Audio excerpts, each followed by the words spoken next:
Here at Bridge Farm near Glastonbury in Somerset, 100 mils of rain have fallen in the last week.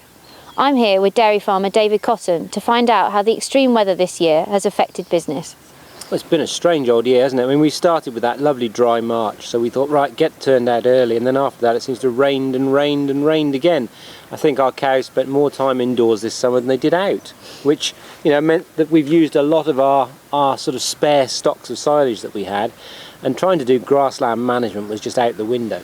So as far as the fact that you're a bit down on maize, does that mean you've got to like buy in something to replace it?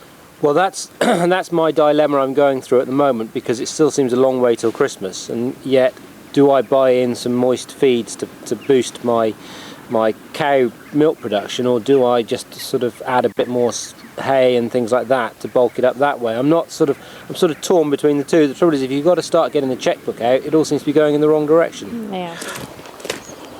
The thing is, we're not going to get that milk yield back, so it's not worth throwing too much money at it. So what's your silage looking like?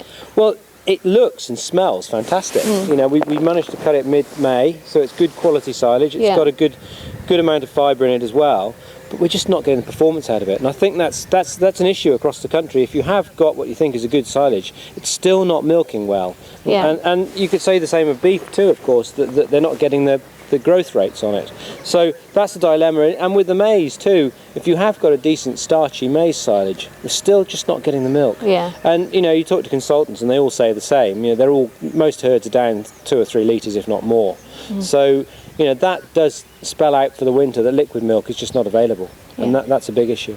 And you were saying that overall your yields are down, and obviously your costs are up.